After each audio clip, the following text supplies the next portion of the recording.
যেটার ভয় পাচ্ছিলাম মনে মনে সেটাই হলো। इंशाल्लाह आपको शादी करा देंगे और भी करवा देंगे आपको पाकिस्तान में। যে আপনি থেকে যান, আমরা বিয়ে শাদী যা করানো দরকার। উপরের দিকে হচ্ছে মেয়েদের বসার জায়গা আর নিচে হচ্ছে ছেলেদের। आप जगह बस आप उंगली रखो।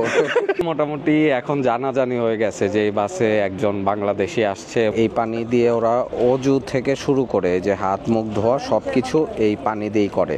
ভাই দেখেন কি একটা জায়গা এখানে। সবাইকে ওয়েলকাম করছে আমার আরও একটি নতুন ব্লগে।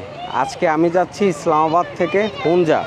এই সম্পূর্ণ জার্নি এক্সপিরিয়েন্সটা আপনাদের সাথে শেয়ার করব। তার আগে এখন আসছে যে গতকাল যে মানি এক্সচেঞ্জ করেছিলাম, এই মানি এক্সচেঞ্জে গতকালকে $200 এক্সচেঞ্জ করছিলাম, আজকে আবার $200 এক্সচেঞ্জ করব, তাহলে একদম টাকা পয়সা নিয়ে প্যারামুক্ত। যেহেতু আমি এখন ঢুকবো নর্দার্ন এরিয়াতে, এখানে ভাই অনেক চেকপোস্ট পড়বে যাওয়ার পথে, যেগুলোতে ফরেনারদের ডকুমেন্টসগুলো চেক করা হয়। মিনিমাম আমাকে 10টা পাসপোর্টের কপি, 10টা ভিসার কপি এগুলো সাথে রাখতে হবে। পাসপোর্টের কপিটা করা আছে, বাট ভিসার কপিটা একটু শর্ট। ডকুমেন্টসগুলো সব ফটোকপি করে নিলাম। আজকের দিনে আমার যা যা প্রয়োজন। হোটেল চেক আউট ডান, সাথে হয়ে গেছে বেশ কয়েকটা ব্যাগ। এখন বাইকে যাওয়া যাবে কি না এটাই চিন্তা করছি। কামরুল ভাইয়ের কাছেও তো বেশ কয়েকটা ব্যাগ। এখন বাইকে যাওয়া হচ্ছে আপনার জন্য অনেক কঠিন। এগুলো নিয়ে বাইকে বসে থাকলে পেছন দিকে টানবে। আর যেহেতু আসার সময় সেটা ফিল করছি, আসার সময় 11 কিলোমিটার রাস্তা আপনাকে যেতে হবে, আসার সময় খুব অল্প সময় আসছে। এই ক্ষেত্রে একটা গাড়ি নিয়ে যাওয়া বেটার হবে। আমি যেটা এখন যে বাস টার্মিনালে যাচ্ছি সেটার নাম পীরওয়াদাই বাস টার্মিনাল। এই যে বানানটা একটু দেখে নেন আপনারা। তো আমি এখন এই বাস স্ট্যান্ডে যাব। ভাড়া এখানে দেখাচ্ছে 456 পাকিস্তানি রুপি। দেখে আমি আরেকটু কমানোর চেষ্টা করি। গাড়ি আসতে এখনো 2 মিনিট সময় লাগবে এখানে। আজকের জার্নিটা বেশ লম্বা, 20 ঘন্টার একটা জার্নি। আর আমার বাস ছাড়বে হচ্ছে 4টা বাজে। তার মানে নেক্সট ডে হয়তো 12টা একটা এরকম বাসতে পারে, তাই না? মিনিমাম 12টা বেজে যাবে। আপনার 20 থেকে 22 ঘন্টা ধরে রাখতে হবে। লম্বা একটা জার্নি। এই কয়টা দিন কামরুল ভাইয়ের সাথে বেশ ভালো সময় কাটলো। এখন আবার আপনি লোকটা একা, দুইজন দুই জায়গায়। সমস্যা নাই, আল্লাহ চাইলে আবার দেখা হবে। ইনশাল্লাহ ইনশাল্লাহ। কথা ছিল না, আল্লাহ হয়ে গেল।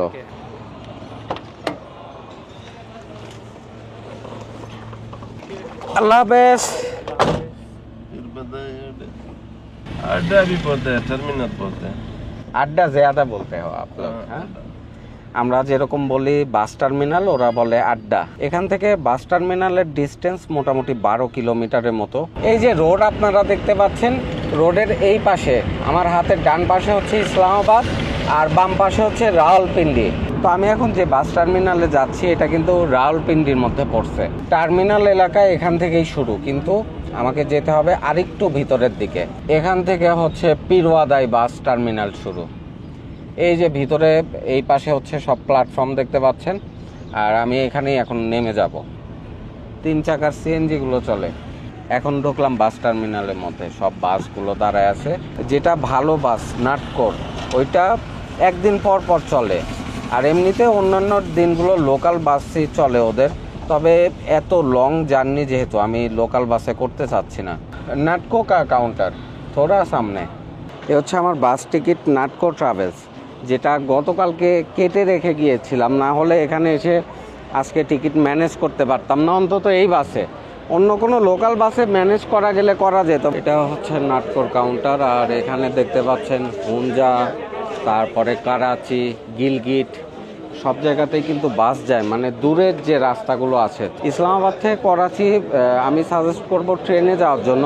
কিন্তু বাই চান্স যদি আপনার ট্রেনে যাওয়া পসিবল না হয় কোনো কারণে, তাহলে বাসে যেতে পারেন। আর সেই বাস এখান থেকেই পাবেন। সামনে যে প্ল্যাটফর্মগুলো দেখতে পাচ্ছেন, প্ল্যাটফর্মের উপরে নাম্বার দেয়া আছে। এই প্ল্যাটফর্মগুলোতেই গাড়ি এসে দাঁড়াবে। আমার গাড়ি 4টা বাজে, এখনও মোটামুটি হাতে 30 মিনিটের মতো সময় আছে। অনেক ইলেকট্রনিক্সের দোকান, খাবারের দোকান, তারপরে মোবাইলের দোকান, অনেক কিছু আছে। এই যে এগুলো সব মোবাইল অ্যাক্সেসরিজ আইটেম। ফটোকপির দোকানও কিন্তু এখানে আছে। আপনাদের ডকুমেন্টস যদি ফটোকপি করা না থাকে তাহলে এখান থেকে করাই নিয়ে যাবেন। মনে রাখবেন, যদি আপনারা নর্দার্নে যান অবশ্যই পাসপোর্টের কপি, ভিসার কপি এগুলো বেশি করে করাই নেবেন। কারণ চেকপোস্ট পড়বে অনেকগুলা, যে এখানে এগুলো শো করতে হবে। গাড়ির সময় হয়ে গেছে, এখন এই যে 25 নাম্বার প্ল্যাটফর্মে আমার গাড়ি দাঁড়াইছে। খুব সম্ভবত এটা হবে এই যে নাটকোর এটা হচ্ছে একটা গভর্নমেন্ট বাস এবং লাক্সারিয়াস বাসও বলতে পারেন। গতকাল আমি যখন এই বাসের টিকিট নিতে আসছিলাম তখন মাত্র 2টা সিট অ্যাভেলেবেল ছিল, লাকিলি একটা পাইছি। তো যাই হোক, এই হচ্ছে বিষয়। আজকে যদি টিকিট কাটতে আসতাম এই বাসের টিকিট কিন্তু পাওয়া যেত না। আর ওরা অনলাইনে ওইভাবে বুকও নেয় না, ওরা ফোন দিলেও বলে যে কাউন্টারে এসে টিকিট করতে। আমার সিট নাম্বার পড়ছে 36, একদম পিছনের সাইডে। এই হচ্ছে আমাদের পাইলটের সিট। আমার সিট নাম্বার হচ্ছে 36, একদম পিছনে। আর এখানে সিট নাম্বার কিন্তু এই যে উপর দিকে দেয়া থাকে 34, এই যে 36 এইটাতে, মানে পিছনের 2 সিট আগে পড়ছে। উপরে ব্যাগ রাখার জায়গাটা একটু কম। উইন্ডো সিট চাইছিলাম, উইন্ডো সিটই দিছে। এখানে বোতল রাখার জায়গা আছে, খাবারের জায়গা। এই তো লেগ স্পেস মোটামুটি ভালোই আছে এখানে। ইসলামাবাদে তো এখন দিনের বেলায় প্রচণ্ড গরম, তবে হুনজাতে দেখলাম এখন টেম্পারেচার দেখাচ্ছে -22। বোঝেন কি অবস্থা। এখানে তো এই যে হাফ হাতা একটা নর্মাল গেঞ্জি পরে ঘামাচ্ছে। এই বাসটা ডিরেক্ট যাবে হচ্ছে হুনজা পর্যন্ত, আবার অনেকে দেখা যায় যে ভেঙে ভেঙেও যায়, সেই ক্ষেত্রে গিলগেট হয়ে তারপরে আপনারা হুনজাতে যেতে পারেন। এই বাসে ভাড়া পড়েছে 4800 রুপি। আর এই যে মাত্র বাস ছাড়লো, একদম সময়ের মধ্যেই ছেড়ে যাচ্ছে। সবারই দেখলাম একই অবস্থা, আসলে উপরে জায়গা অল্প থাকাতে ব্যাগ অনেক ঠেসে ঠেসে পড়তে হয়। বাস ছাড়তে নিয়ে আবার কি মনে করে যেন দাঁড়াইলো, এখানে আবার 10 মিনিট হয়ে যাচ্ছে। তার মধ্যে এসি বাস হলেও না, এখানে এসি এখনও ছাড়ে নাই, পুরা বাস একদম হিট হয়ে আছে গরমে। আর আমার পাশে বসছে মহি ভাই, উনি যাবে হচ্ছে গিলগিট রাইট। মহি ভাই এতক্ষণ কথা হলো ওনার সাথে, উনি জানতে চাইলো যে পাকিস্তানে কোথায় কোথায় ঘুরেছি, কেমন লাগলো, এই সবই কথাবার্তা হচ্ছে। যাত্রীরা সবাই এখনও উঠছে, মানে পুরা বাস এখনও ভরে নাই। বুঝলাম না, যাত্রীরা সবাই কিন্তু নিচেই দাঁড়ায় আছে, দেখেন এই যে নিচেই দাঁড়ায় আছে, কিন্তু বাসে এখন পর্যন্ত কেউ ওঠে নাই, হয়তো এই গরমের কারণে। এখানে 20 মিনিটের উপরেই দেরি করলো। আমি জিজ্ঞাসা করে জানতে পারলাম যে এখানে চেকিং না কিসের একটা কাজ হয়। ও একদম রোদ এসে মুখের উপরে পড়তেছে।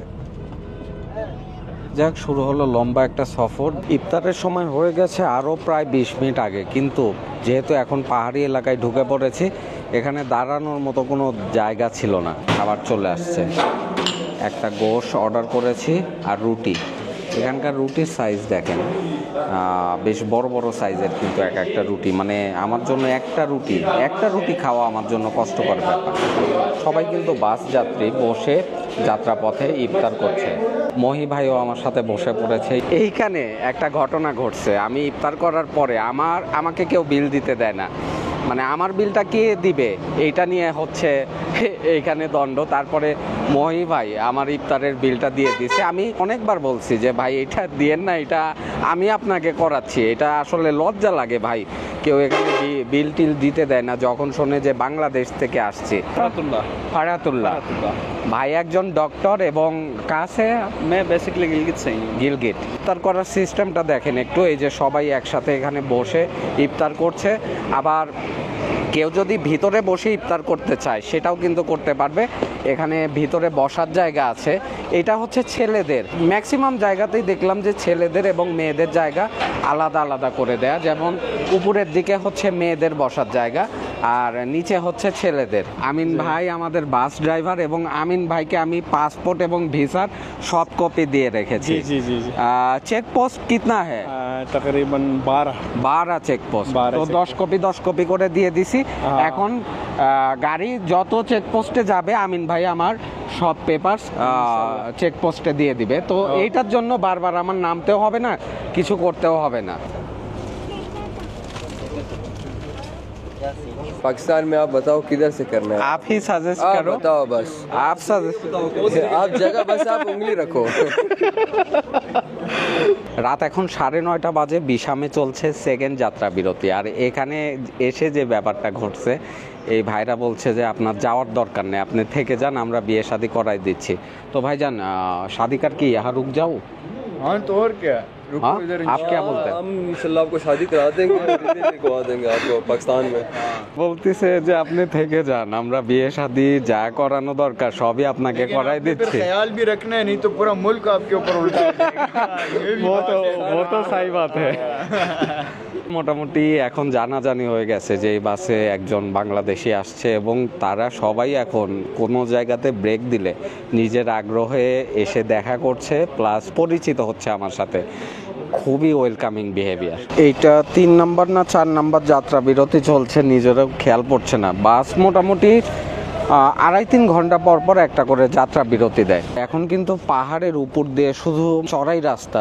এখানে ওদের সিস্টেমটা দেখেন, এই লাইনটা কিন্তু ডিরেক্ট পাহাড়ে যে ঝর্ণার পানি, সেই পানিটা ওরা স্টোর করে এখানে। ফার্স্টে স্টোর করা হয়, দেন এই পানি দিয়ে ওরা অজু থেকে শুরু করে যে হাত মুখ ধোয়া সব কিছু এই পানি দিয়েই করে। আর পানিটা যদি একটু ধরি, সেই লেভেলের ঠান্ডা ভাই, একদম পাহাড়ের ঝিরি থেকে নেমে আসা পানি। এগুলো দড়ির যে চকিগুলো আছে এগুলো পাড়া, এখানে বসে বসে সবাই খাচ্ছে। আমাদের যাত্রা বিরতি যে জায়গায় পড়েছে এইটা হচ্ছে দাসু এরিয়ার মধ্যে কোইস্তান বলে, মানে এই ঢাবা যেটাতে আসি এটা হচ্ছে কোইস্তান। এখান থেকে 1 কাপ চা খাবো আপাতত, কারণ প্রচুর ঠান্ডা পড়েছে, শরীরকে একটু চাঙ্গা রাখতে হবে। সব জায়গাতে একই সিস্টেম। এই যে এই পাশে ছেলেরা বসে আছে, তারপরে এই পাশে যদি দেখেন ওরা পর্দা দিয়ে ঘেরাও করে রাখছে। এই পাশে হচ্ছে মেয়েদের, দেখাও যাবে না। সেম একই ব্যাপার, চা খেলাম, বিল নিবে না, দিতেই পারলাম না। এখান থেকে রাস্তার অবস্থা একটু খারাপ, এখন ভাঙাচুরা রাস্তা, ডামের কাজ চলতেছে। এখন পর্যন্ত 2টা চেকপোস্ট আমাকে আর কি বাসের ভিতরে ঢুকে তারা জিজ্ঞাসাবাদ করেছে যে কোথা থেকে এসেছি এবং কোথায় যাচ্ছি, কোথায় থাকবো। আমার ডকুমেন্টসের ফটোকপিগুলো দিচ্ছি, এগুলো কিন্তু নেক্সট চেকপোস্টে ওরা পাঠাই দিচ্ছে। এটা আমার সেফটির জন্যই করছে, তো এটা ভয়ের কিছু নাই, তারা ভালোর জন্য এটা করছে। রাত এখন প্রায় 1:30 বাজে। যেটার ভয় পাচ্ছিলাম মনে মনে সেটাই হলো। এখানে দেখেন সব গাড়ি দাঁড়ায় আছে, একদম পুরা রাস্তা ব্লক। ডামের কাজ চলছে, তবে এখন কিছু দেখতে পারবে না। পুরা পাহাড়ি এলাকা, বিশামের সাইডেই আছি এখনও। আধা ঘন্টার বেশি হয়ে গেল, আরও ওরা বলছে যে 1.5-2 ঘন্টাও লাগতে পারে। এত লম্বা একটা জার্নি, তার মধ্যে যদি এইরকম বিড়ম্বনা হয় আসলে একটা ইফেক্ট ফেলে। 1-1.5 ঘন্টা, 2-3 दिन 2-3 দিন